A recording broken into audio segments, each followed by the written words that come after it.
my friends, and welcome back to the Brightworks and another high-level match of Beyond All Reason. Today we're taking a look at a 4v4 played on Theta Crystals. You may remember this map, I think I've covered it before, featuring a couple of other players that played on it. It's a really good 4v4 map. It's almost perfect for the style, right? You have this big open northern section, you have this low ground area that's very wide and flat, perfect for vehicle play. I feel like you really get to express all different manner of style of gameplay, right? We get to see the air players, we get to see the frontliners, we get to see all sorts of stuff. Today, representing our blue team and spawning on the southern side of the southwestern side, it's going to be definitely not Prof. Definitely not Prof. Going to be going for, I believe this is Professor Barr, by the way. Or definitely not Professor Barr, in other words.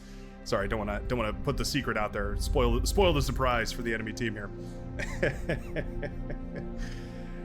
Professor here going to be going into a vehicle bay, and I think that makes a whole lot of sense here. Obviously, vehicle is going to be dominant over this big, flat, open, low ground here. They're going to have way more health than bots. Going to be a little bit more maneuverable as well, as they're not going to have to deal with any kind of movement penalties from going up, down, left, right, or across hills. Spawning in the back line of the red team, representing the red team all the way from the arrears here, it's going to be Trotsky. I don't know why I always do that in a Russian accent, but anyway, Trotsky here going to be our red team leader, already handing out a couple of transports. That's quite nice. So getting one of these transports out and over to Mikkel here, probably so that Mikkel can capture this high ground 2.4 metal extractor. I think there's another one over here as well. And one up on this mountain. Very good, very important to capture those because also they're very difficult to shut down, right? They're gonna be difficult to harass any of these. You're gonna need either maybe an artillery truck, or potentially landing a unit of your own using a transport in the backline here. Panok, the air player for the blue player, already thinking about going into a little bit of a bomber. He's got it under the cube, but those bombers do take quite a bit of energy, so we see now 4,600 energy right now. It's not a tremendous amount, but in the early game it can certainly be quite costly. One whirlwind, are we going to go for two or just the one? You can usually get away with just one if you're feeling especially greedy as a Cortex commander. Oftentimes those whirlwinds can do quite a lot of damage. They're much better than the Stormbringer on their own. The Stormbringers, typically you have to keep an accompaniment of two. They're not usually good enough to go out on their own. Nice little snipe on a metal extractor right here. Oh, Shuriken, trying its best. Does manage to hit that tick and will shut it down. Feels like a little bit of overkill for a tick, but I suppose it's better than allowing it to scout into the backline as well. Scout plane is on its way. It's going to find the yellow commander who has set up, a constructor vehicle up here, going to be building some anti-air, which is actually quite nice. Not in time for the scout plane, though, that is going to fly right over the yellow player's base, giving, at the very least, a little bit of vision as to what's going on over here. This bomber's gonna have to be careful. Your scout plane got shot down. I'm not sure if exactly you want to fly right over that base here. Missile trucks are now coming out from Mikkel. They're gonna start firing away at this bomber. Yep, not the pinnacle of anti-air defense, but certainly better than nothing here. Nice little early game bombing run right there. Eventually that bomber does get shot down here, but not before taking out a metal extractor as well as, I think there's about 5 wind turbines here for the yellow commander. Not bad. Obviously more efficient would be better, but not always achievable, and in this case, that was not bad. Not the end of the world. Hemorrhoid, our hot pink commander, which is, yeah, uncomfortable. Going to be building some light laser defenses up on the hillside here. Very uncomfortable to push into as well, because, of course, going up this hill is going to mean that your units move a whole lot slower, which means that those LLTs are going to have a field day trying to tear apart whatever they're firing at. So there's a little bit of an engagement over here. LLT blasting away at this blitz. There's also incisors tearing down this missile truck. Overall, an excellent trade right now for definitely not Prof. Mopping up a whole bunch of the yellow player's units. The yellow player has not expanded out very aggressively here, and I think that's a failure, or going to be an economic failure here, as failure was a little bit harsh there. I just mean that the failure to do so, rather, is going to bite Mikkel in the butt here, as eventually, yeah, getting those metal extractors up is going to mean unit production comes online here, but for the time being, basically nothing on the front lines. Now, this is nice. We do still have this area under control, so we can start building up there. Maybe a radar tower up on this hill wouldn't be a bad idea. That's also a useful thing to have on the high ground, right? We do have a red bomber out. Trotsky looking to do some counter aggression, but there's already a couple of fighters up in the air here for Panok. looking to shoot down any of these units. So right now, this control over this central hill. Whoa, we also saw a commander go down over here. Or rather, we see the remains of a commander going down over here. Looks like Hemorrhoid got into a battle and managed to win it. Yeah, that commander must have pushed into this LLT right here. He's got the silver stars. I always love reading these battles, right? It makes me feel like a geologist, the way the geologists read the layers in the rock. We read the layers of the battle. The scuffed up commander, the heavily experienced laser tower. Yeah, all that screams to me that Hemorrhoid came out on top of a excellent little battle right there, and now has a decent amount of metal in the bank that he's going to be more than willing to spend, I do believe. The advantage here for the blue player is one of positioning. We have seen that now with these metal extractors under control. I'd love to see this one grabbed, by the way. We are going to be able to build a more aggressive front line, and obviously a more aggressive front line means an even bigger positional advantage, right? It all compounds on itself. But yeah, this is starting to hurt here. Mikkel with not enough energy to go for the D-gun right now, but also not enough energy to fire the LLTs. It's a very tricky situation here. He needs to repair these units. I think getting these units patched up should be top priority here, because you need every single hit point that you can possibly afford to bring to the front line. See, definitely not Prof. Refreshing those tanks here so that they can engage once more. And at the end of the day, it's going to make the it's going to turn the tide of the battle, I do believe.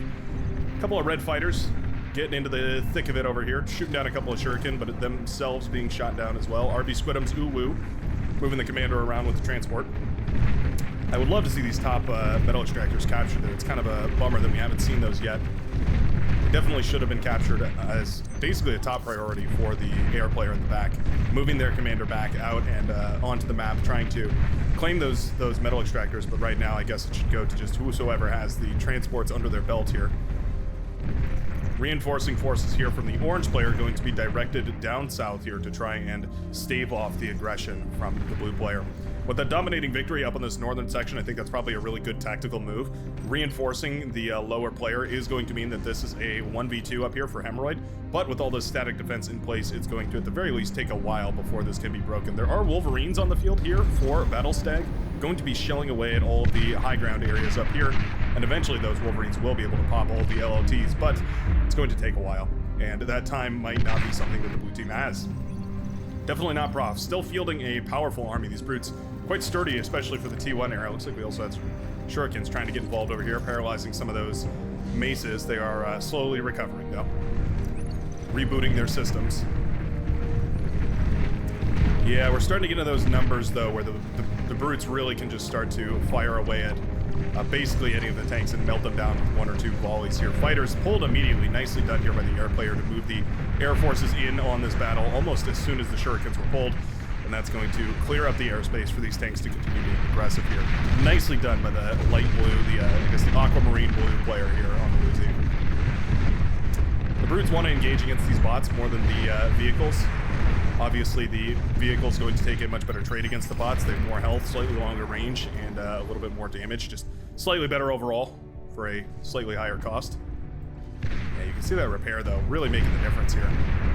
RB Squidum Zulu coming dangerously close to a lot of these units.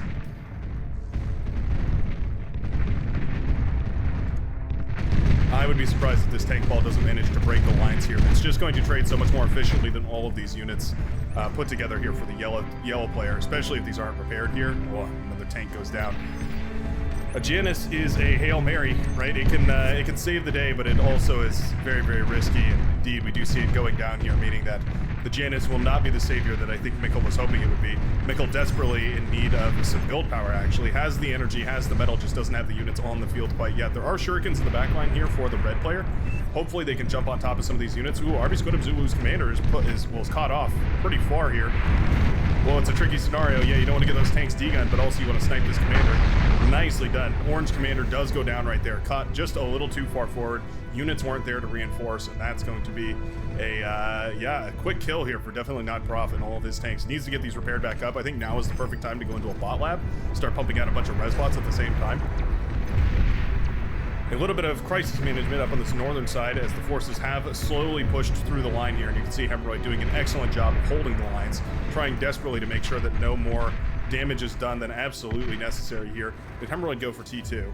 He did. Okay, I was wondering. There were no units on the field, which usually indicates a T2 transition. Using the metal from that commander and whatever he's engaged on the front lines here to go for T2. That does mean, however, that yeah, you're gonna be pretty exposed for the time being here. Now purple tanks and purple and green tanks all moving in here. Artillery vehicles, missile trucks, all sorts of stuff. Very dangerous to the commander. Hemorrhoid's going to have to retreat here, tail between legs. Hopefully that T2 can grant some sort of an advantage. Going for the gunslinger in the back line, by the way. It's a decent option, especially against those T1 vehicles here. Definitely not Prof. Using his tanks as cover to eat up the wreckage of the fallen Armada commander. Nicely done. Prof could also go for T2, and indeed he does. Finishes up his T2 lab and gets a T2 constructor started up right away. Gonna start eating up the T1 lab as well. Not much point in keeping around a T1 vehicle lab. It's, yeah, it's pretty much pointless after you get your T2 out. T1 bot lab, maybe a little bit more valuable for these bad boys right here, the res bots, the Lazarus or the Grave Robber, dependent on which faction you represent. Trotsky in a little bit of a trouble here too, although that is a lot of Wolverines and not as many medium tanks. Yeah, okay. Killer D-Gun, nicely done. Cutting through that army right there, significantly weakening its firepower here. Very, very nicely done by the red commander. Stalling, right? We're stalling. Just trying to make sure that the force doesn't crumble all the way on this western side over here. Gunslinger getting engaged against a medium tank, and that's exactly its ideal target. Missile trucks struggle greatly against gunslingers as well, just because of the fact that those gunslingers can heal, right? So they patch themselves up, meaning that the gunslingers, or rather the missile trucks take a good long while in order to actually kill the gunslinger, and it can certainly in a situation like that buy a whole lot of time. Big old medium tank war down south here. Janus is firing. If you can get those Januses to fire and you can keep them alive for a couple of volleys, they can certainly trade out and become more efficient than a grouped up bundle of units like this, but keeping them alive and keeping them firing oftentimes a lot more difficult than it seems. There you go though. Only takes a couple of connections.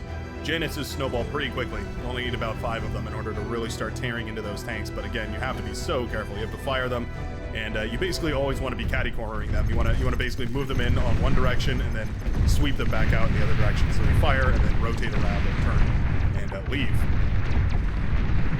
Shuriken shot down by static anti-air defense here. Still going to catch a couple of maces off guard, but going to be cleaned up relatively quickly here. Okay, yellow army is continuing to grow right now.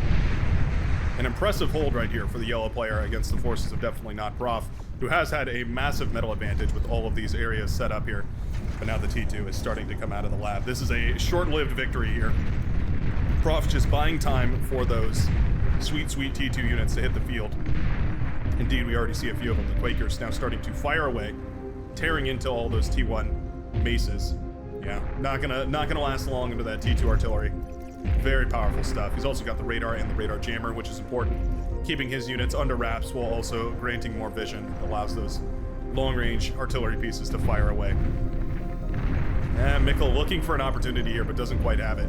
Unfortunately, he's kind of got to pull the trigger right now, because if he doesn't, it's going to mean that, yeah, basically this army is going to continue to trade less and less efficiently as that T2 starts to hit the field, meaning that right now he's actually losing value as we speak.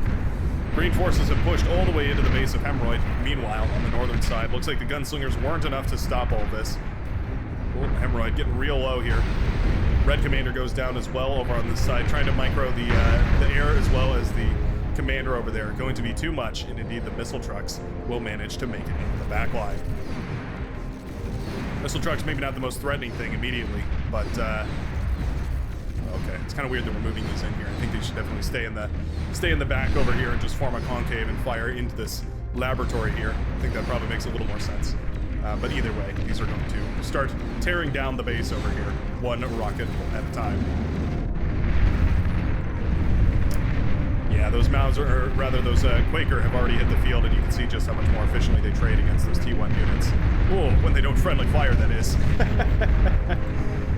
Terrible, terrible friendly fire right there, but I think Professor is not worried about it. Basically, all Professor is wanting to do here is eat up all these wreckages that are essentially turning his T1 army into a T2 army. And I think it's going to be well to do for our blue commander on the southern side here. Do we have the Salamanders enabled? We do not. No test units in this game, just the base stuff, which means Tigers are going to start heading out on the field. Salamanders have been sort of the replacement for the Tiger.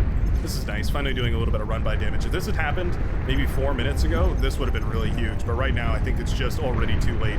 Already T2 tanks are on the field. Already the T1 army has been replaced. Professor using that commander to eat up a whole lot of this wreckage over here. Over 3,000 metal now being gobbled up by that blue commander here. Speaking of gobbling up, hope everybody's Thanksgiving was all right. I had a lovely time. It's one of those things, right? One of those days where I wonder how many people will be interested in watching Bar. Maybe granting you a reprieve, right? You slip into your turkey slumber. start to recline in your couch or your bed or wherever you might be and enjoy a nice game of Bar. Hope it all goes well. Also not sure when this will be recorded. I'm recording a whole bunch of these at the same time, so I can go on a little bit of a break, go visit some family. Should be quite fun. Anyway, Mauser down south here, continuing to push forward, now with the assistance of the Tiger tanks. I was a little worried about these early on because obviously these Quaker are not very good at shooting behind them, so something fast and light, like for instance a whole bunch of ticks, pretty good against these, but now with the assistance of the Tigers here to keep things under wraps, I think these Quaker are going to be more than powerful enough to push into the base of Mikkel. Mikkel caught in a tragic situation here. This is a common situation, but an unfortunate one. You really don't have an option. Already the battle has been lost. All you can really do is prolong the inevitable here, trying to get something done here, but there's really just not enough metal in the bank, and already with, you can see, a whopping 5,600 metal bearing down upon the yellow commander here. There's not really much that you can do. A lot of these tanks start to ravage the economies over here. Pink player's done an excellent job of recovering, resurrecting the commander and starting to resurrect the T2 lab over here, but I think it's just too little too late, as all of the medium tanks and as well some of those heavy tanks are starting to collapse on top of everything. The Fiend's now used to swarm into the base, the exposed defenses over here as Mikkel's line has collapsed, and indeed we see at the very least one of the red players tapping out here. Looks like that was our orange player, decides to throw in the towel. Fighters and bombers now tearing apart all of the economies over here as well, ravaging all the wind turbines and energy extractors. And I have a feeling it will not be long before we see the end of the red team here.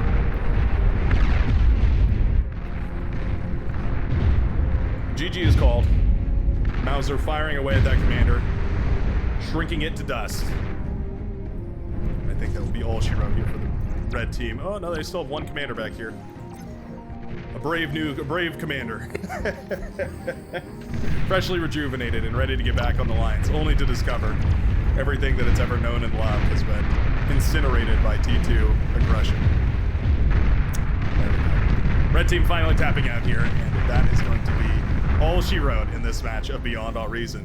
Quite a quick one, but it's just because the aggression spiked up so quickly. Saw it jump all the way to T2 in just under 17 minutes here. Really something special. Hope you enjoyed today's match. I know I sure did. If you did, you can always leave a like or leave a comment down below. I always read all those, and it's a treat getting to hear from all of you. But other than that, I hope you have a great rest of your day, and I will see you in the very next Beyond All Reason video. Peace out, folks.